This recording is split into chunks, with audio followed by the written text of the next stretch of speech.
I see design as what makes us unique as beings, and it is a signature aspect of creativity. So understanding what creativity is and what we can do to increase it based on the science of creativity can be very helpful in design education. My name is Lila Chrysikou. I'm an associate professor in the Department of Psychological and Brain Sciences at Drexel University and the president for the Society for the Neuroscience of Creativity. There can be many different kinds of misconceptions about creativity. One applicable to design is that some people are creative and some people are not. Turns out that's not how it works.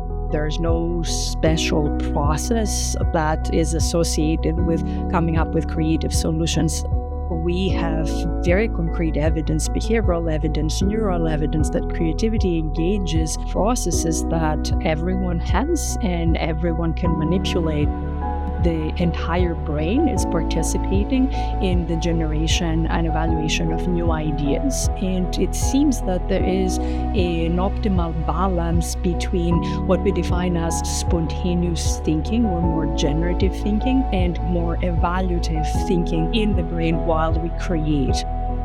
A lot of the science has given us new information regarding how these systems talk to each other and what that optimal balance might be and how we can leverage it or improve it in the context of design thinking.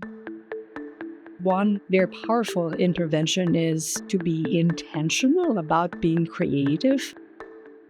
Shaking up your categories, shaking up your memories with very simple interventions can also be very helpful in terms of inspiring creative solutions.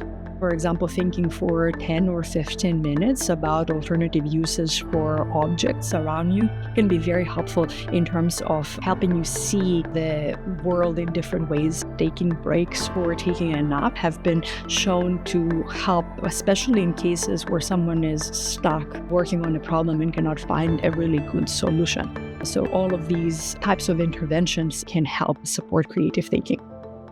Creativity relies in many ways in what you know. And so cultivating that knowledge, becoming an expert in fields outside of your own can be very powerful in terms of creating the basis through which you can retrieve ideas and then manipulate them and extend them.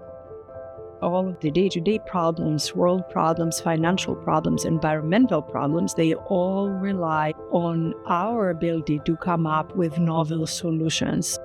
Understanding the processes that can lead us to these new ideas, these new designs, these new ways of solving these problems could be related directly to our survival as species.